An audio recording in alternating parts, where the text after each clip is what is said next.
Hey, what's up, everybody? It's Tim High Noon's Final back again, this time for a series of questions relating to Robert Z's lottery. So, the lottery questions have been released unto the world. There are 10 of them. I am going to go ahead and answer them all, but I'm going to release them in separate videos so that everybody can watch them and enjoy them at their leisure. Pick and choose. You don't have to sit through a long video, whatever the case may be.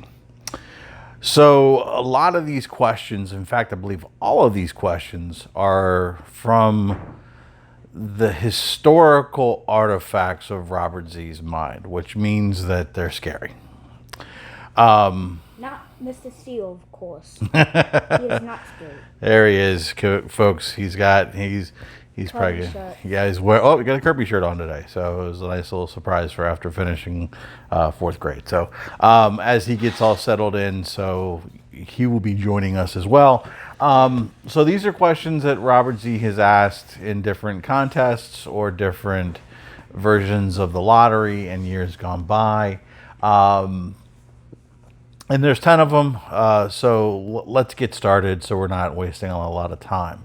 The first one I do remember answering. I'm going to answer it again because I don't know if it's the same answer, but it was, imagine, if you will, if you were throwing this big party and you could, through some crazy magic, resurrect 3 musical artists to be at your party, potentially perform, whatever the case may be. Who would you have at that party? Could I try to answer this question? I mean, you could. I mean, does it have to be a person who's dead or no? Yes. Well, first off, I'm going to go with Michael Jackson because he has great songs. Okay.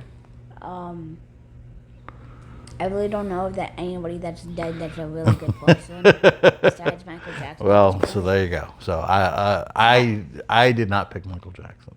I'm guessing you picked your people over there. Well, one of them. So Bob Marley? no, I didn't pick Bob Marley, but yeah, he's unfortunately gone. But I didn't pick Bob Marley. So anyway, so my 3 are probably not probably they are my 3 favorite performers of this instrument of all time. And of course, if you know me, you probably know one. Jimi Hendrix? Oh, look, the kid gets it. Yes, Mr. Hendrix would be invited back to the table. It's amazing his output that he gave us in 3 short albums, it seems. Secondly, Mr. Stevie Ray Vaughan, who we tragically lost in a helicopter accident. And then finally, of course, Mr. Albert King. So, Maybe not sad because stuff, Cecile. so He'd be happy. Albert King, I mean, number 3 favorite of mine of all time, but he's kind of the glue in this because, he knew Jimmy. He spent time with Stevie Ray. Stevie Ray, obviously, very heavily influenced by Albert King. And that Texas blues style that he adopted so much. But they all bring something very unique to the blues. They all bring something very unique to the instrument.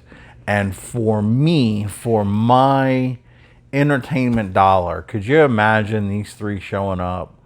And let's face it, all 3 of these gentlemen are the types that, there's a way to plug in, they're gonna. And having their instruments sit there would just be too enticing for them to not plug in, especially when you would have someone like Stevie Ray, who was such a humbled person by the people that laid the groundwork before him. Being able to interact with Jimmy, he would have to be on stage with them. And I think those 3 would just give you a show that you could never forget. So for question 1, your 3 guests. You're bringing them back. Jimmy, Stevie Ray, and Mr. Albert King. I'm going to have to go with Michael Jackson, and Michael Jackson. Well, there you go. I don't know if you can invite them 3 times, but if you could, there you go. So, question 1 in the books. 9 more to go. Here we go. Stay tuned. Love you all. Peace.